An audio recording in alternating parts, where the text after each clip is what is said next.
Good morning, welcome to my channel. I'm MrTieDye, and today I'm going to do a design I called the Discharge Rainbow Diamond or something like that. Anyways, it was a design I did a couple months ago for a tie-dye swap and had a bunch of questions on how I did it, so I decided to make a video. So what I have here is a black t-shirt that's been washed and spun out, so it's just barely damp, and then I've tucked one sleeve into the other so that I can center it. I will put a link to my newest centering video down in the link description below to show you how to do that. But anyway, so I have the front of the tee and the back of the tee separate here. And then the next thing I'm going to do is measure. It's going to change depending on what size t-shirt you have. So I'm working on a medium t-shirt, and what I'm doing is I'm going to draw 3 lines on here, and you can either start from the back corner or the front corner. I'm starting from the front corner because I want my lines to go up, up, and then at the neckline it's going to be kind of like a V shape here. If you start on this side, then it's going to end here, and it's going to be like a diamond shape here, point up at your neck. So you can choose whichever side. Anyways, I am going to measure at the back sleeve of the t-shirt, top to bottom, because that's where I'm going to finish. If you're going to finish up here, then you'll want to measure there, either at the top of the t-shirt or right below the neckline, wherever you want it to stop at. So that's about 27 inches. I'm going to divide that by 3. So every 9 inches I'm going to put a mark. And since I'm starting here, I'm putting my first mark up here. So 9 inches. And what I'm using is a dry erase crayon. They wash out with your just regular washing. So that shouldn't be. Also, we're going to pour hot water, so that's going to come right out anyways. So this is just for my folding. So now on the other side, switch around here. So my first mark, I'm going to start down here at this corner, and I'm going to draw my line up and then over. So I need another mark here that's 9 inches above, so that would be 18 inches. So I'm just going to measure from the bottom, put a mark there, and then my last mark, I'm coming right up to the corner, the shoulder there. So let's go ahead and draw our lines on. So I'm just going to line this up.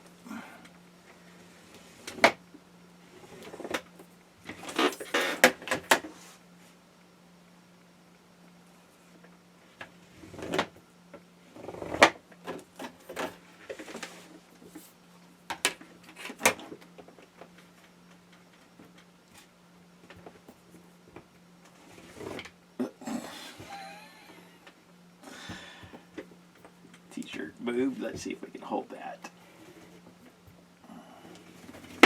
Okay, a little wonky there, but it'll work. Okay, so this is my fold line. This is where I'm going to fold the t-shirt at. So I'm just going to start my accordion fold right down here at the bottom corner. And I'm going to do nice size pleats here. I want it to be kind of thick. I don't want it to be really shallow because I'm going to tie it with sinew. And if it's too shallow and you tie it with sinew with this many fold lines, you might buckle it.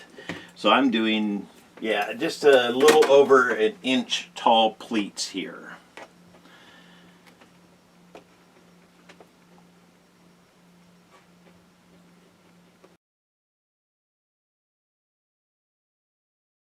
Off the side here, and now I'm just going to take this line here and just flop it up over. That's just, whenever I end one of these runs, I like to end on the downward side. This time it just kind of worked out that way. Sometimes I have to plan by readjusting the height of my pleats here so that I end my run on the downward side, and that way the other side I can just flip it up and over. So on this side I have a line, and down here I have a line, and what I'm doing is just matching this line and laying it up right there.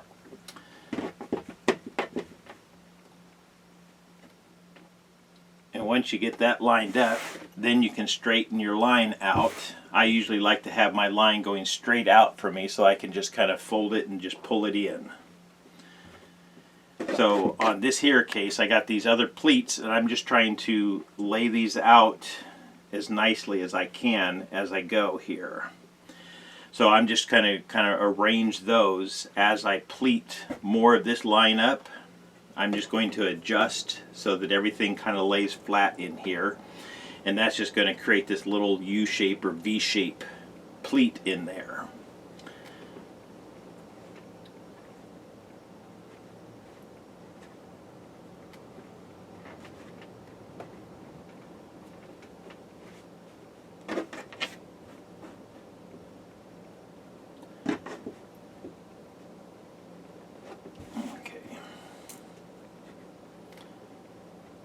And you want to make sure that you're grabbing all of the pleats underneath. That time I picked it up and the bottom side of the t-shirt kind of pulled away, so it had an extra wrinkle in there. So you just want to, if you feel anything like that, just lay it back down, smooth it out, and then re-pick up that pleat again.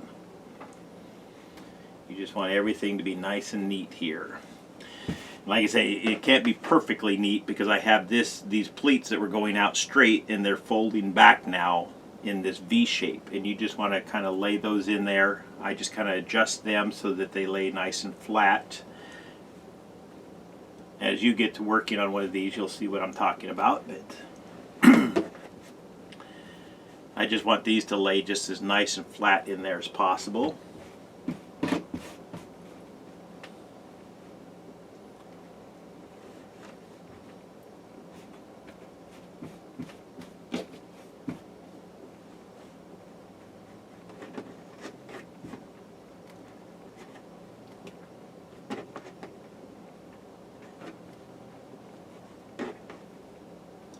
Okay, and here's, I'm going to make a smaller pleat because I want this end of this run to be going on the downward side here. So I'm just kind of adjusting the height of these last couple pleats so that I can have that match up. And now once again, I'm going to take the line that's going down right here, this line, and match them up together.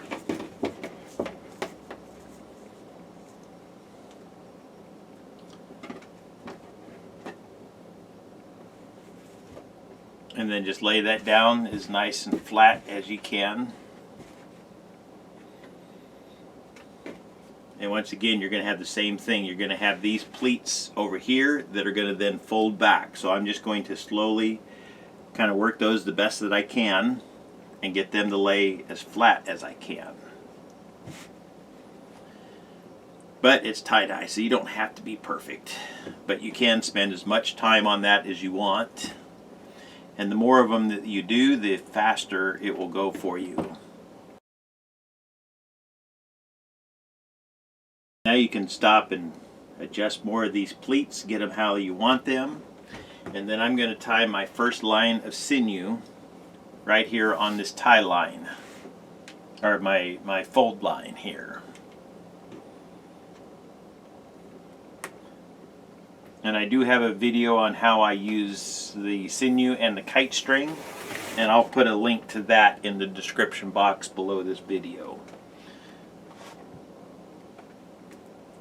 But basically what I'm doing here is holding the sinew down on the table right here with my thumb, so that I can take my other thumb, press that flat to the table, and then just slide that right under. That way you don't have to try to pick up the t-shirt to get your sinew underneath, because then you might possibly undo some of your pleats there.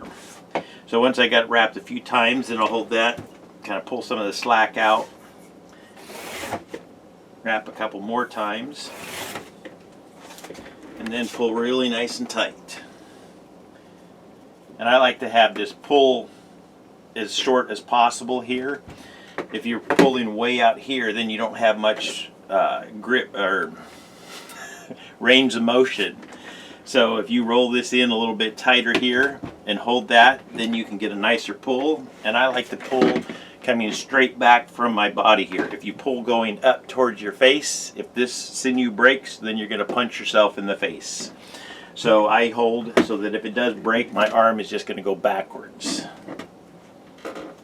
But you want that really nice and tight because I want to resist the dye or the the out white bright from removing the color from underneath that sinew right there. And this is where I started. Let's see if I can pull some of that slack out of there. Nope.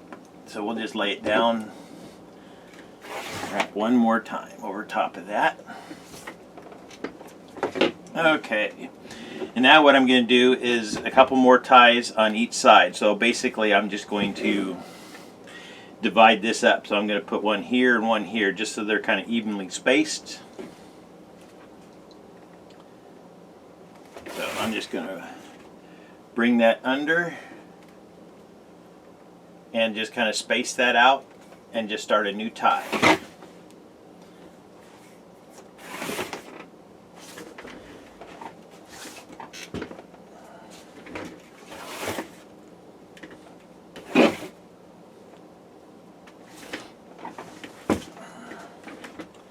I'm going to do it one more time on this side of the line. And this is a time where you want to adjust your pleats, make sure everything is laying the way that you want it to. This here is where the pleat went up and folded back in that little V shape, so you can kind of tuck all of those pleats down in there. Once you get it arranged just right, oh, also I usually will take this tag, kind of roll it up and tuck it in the middle of the pleats there so that I don't have to deal with that tag later. Okay, and with my sinew it's still tied there underneath. I'm just bringing it over, under, and just putting one more tie on there, spacing it out.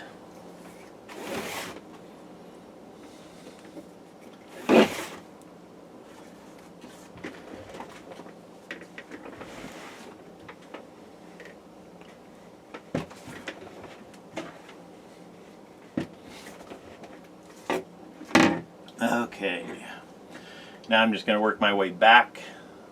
So I usually will just wrap it once around each of these sections.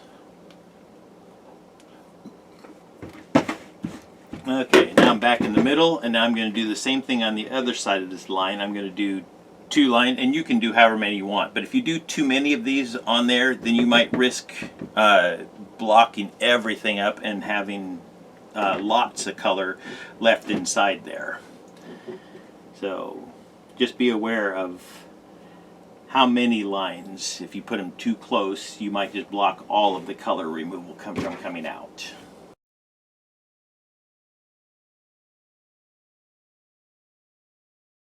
Okay, and this here is the sleeve. It's sticking out a little bit longer, so I'm just going to, just because, I'm going to tuck it and just roll it around this last pleat here, tuck it in there in the middle, so that when I tie my last line, then that sleeve will be held into my sinew line here.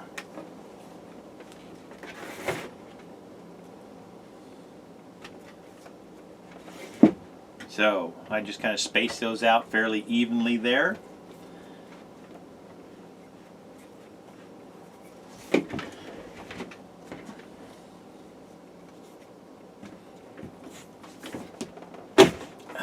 Oh, and broke my sinew, but luckily I was right on the last one, and I even left myself a tail by chance. So I'm gonna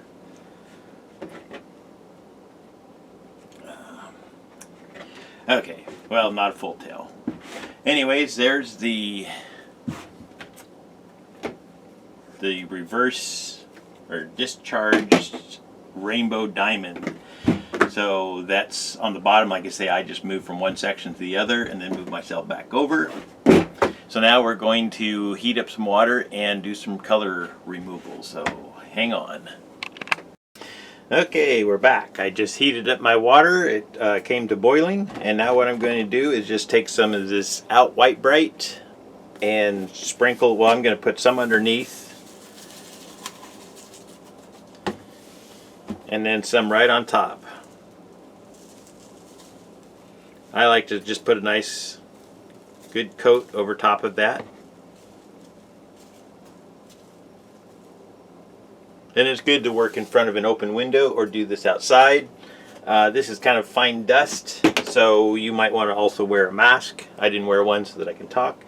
So now we're going to put some hot water on there, This is something you want to be careful of when you're working with hot water. This here just boiled and just started to cool down a little bit, so it's just below boiling right now. So I'm just going to pour this right over top. And I can see the color coming out immediately on this. Or starting to.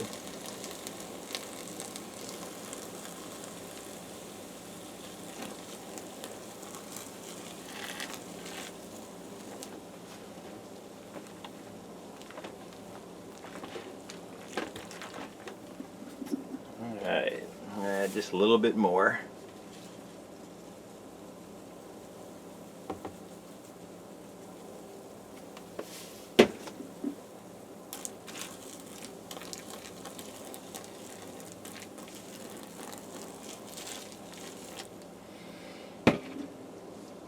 Alright, let's take a peek at the bottom, see how that's doing. Yeah, we probably could use a little bit more on the bottom. I'm just going to sprinkle a little bit more.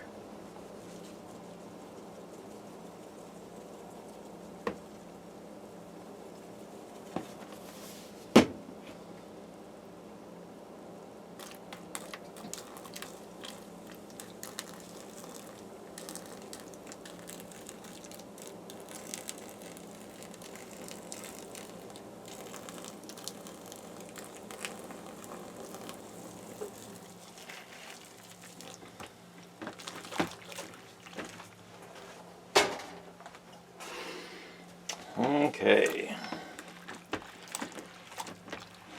Nice thing about the Outright Bright is it doesn't take long to remove the color. So let's flip that back over. And be careful, that is hot water there.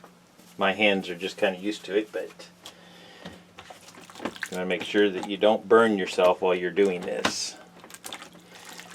Okay. So I'm going to let that sit for a few minutes, and then we're going to get to rinsing that. So hold on. Okay, now we're back here to do some rinsing. I can kind of peek in there and I can still see some black down in there. I could leave this in here for longer, squish it around, maybe add some more Outright Bright, but I actually like a little bit of extra black left in there. Just kind of adds to the patterning. So that's just kind of a personal choice for me. So what I'm going to do is start the rinsing process.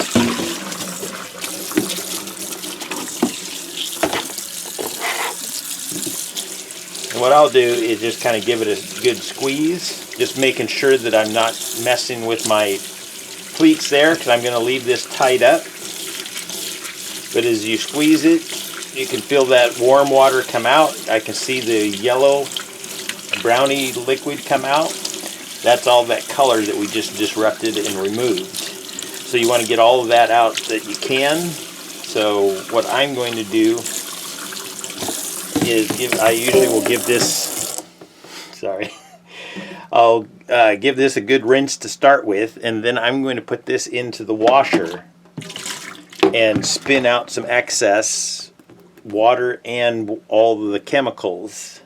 And I usually will spray water while I'm doing that. So how about if we just adjourn from here and we'll go back there. The other way that I do my rinsing, which takes longer, is to fill it up with water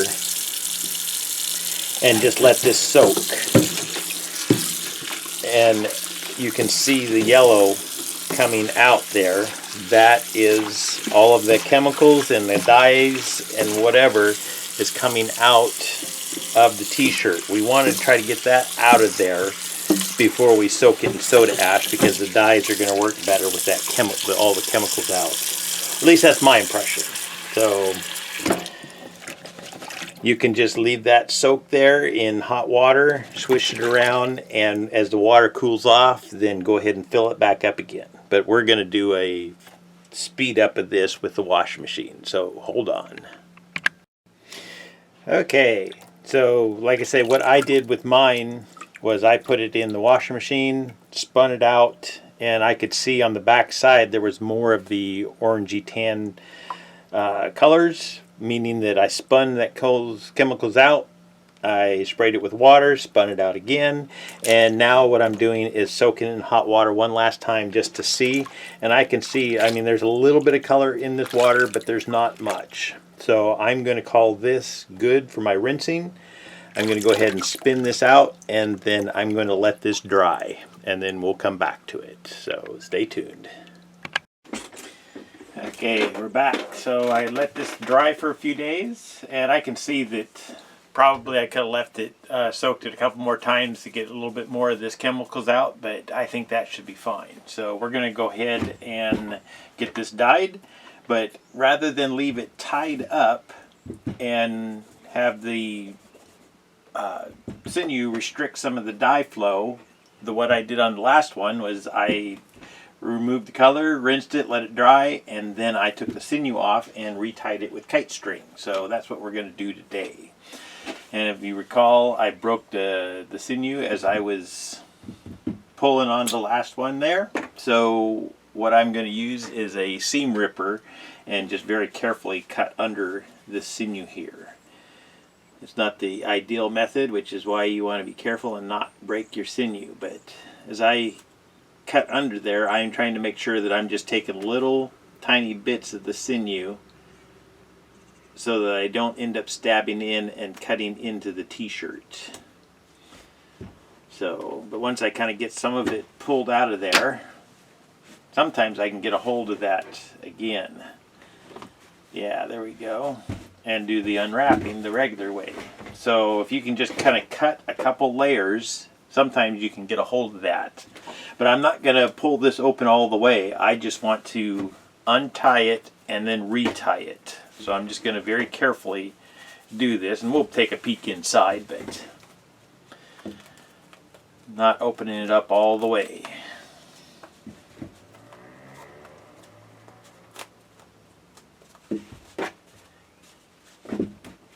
And you don't have to let it dry after you have discharged the color. You can just go ahead and untie it, but that was just my preference. That's how I did it last time, so I just did it the same way again. So let's peek in here. So I can see I pulled out more color on this one than I did on the last one, but I still have some nice color that's underneath the lines here. So I think that's going to show up nicely when we dye this. But let's go ahead and get some kite string tied on this. So I'm just going to retie it in a similar fashion, but just more loosely here. So I'm just going to start, I guess, at one end here and just wrap my way down. Just really to hold things together again as I dye it.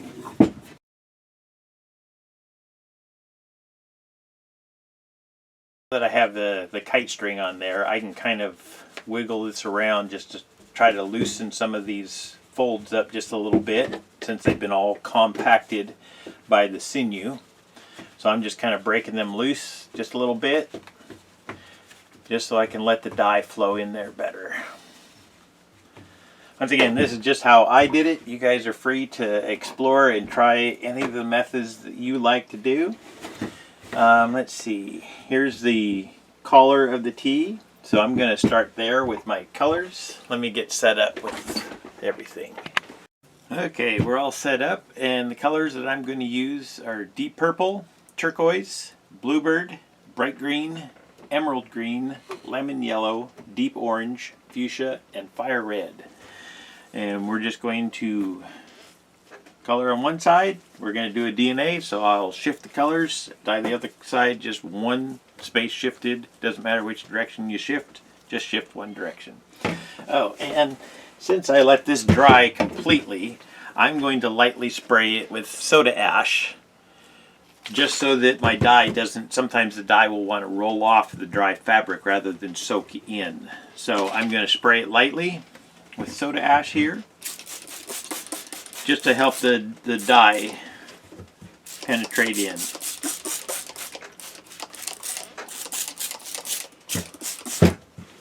So that should be good enough. Okay. I'm just going to go through one by one, just dye it up. So we're going to go into super speed here.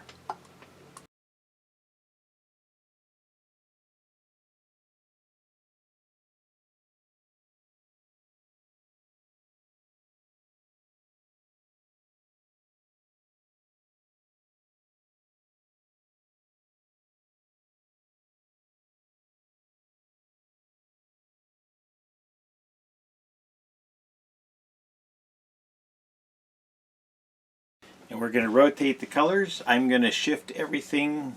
I guess I'm shifting that way, so I moved my purple down here to the end. So now I'm going to start with turquoise, where on the bottom, the other side, I started with the purple. On this side, I'm going to start with the turquoise. So that just shifts all of my colors one space this direction.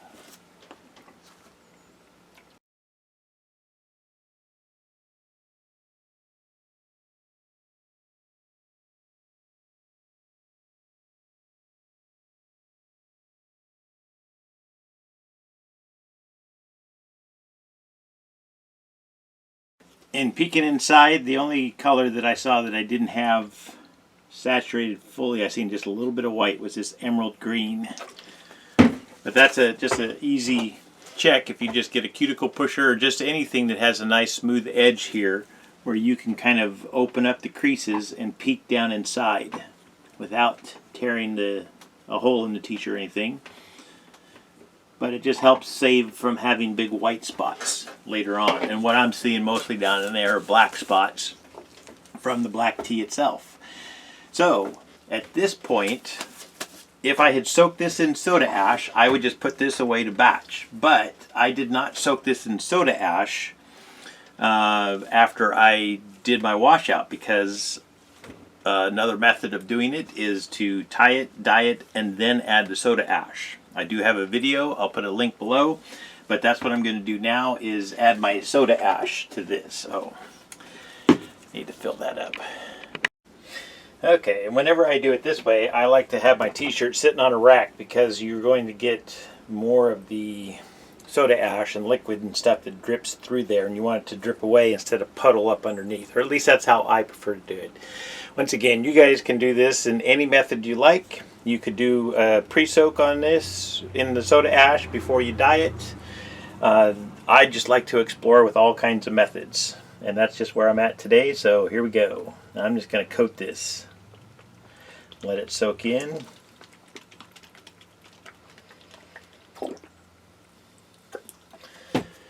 And I'm going to let that sit for a few minutes, and then I'm going to flip it over, and I'm going to do the same thing on the other side. And then I'm going to batch it for 48 hours. So thank you for watching, and I'll be back with the results here in about 2 seconds. Welcome to Happy Christmas with MrTieDye. So this is batched for 48 hours, and now it's time to open it up and see what we got.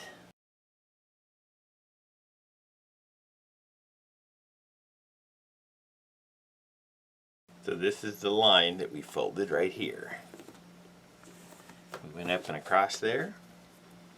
So once again, I separated the front from the back. So there's the middle. So let's just open this all the way up.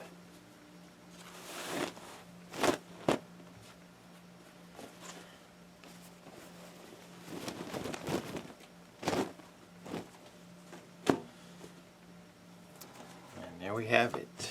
The Discharge Rainbow Diamond. I'll have this up in just a minute.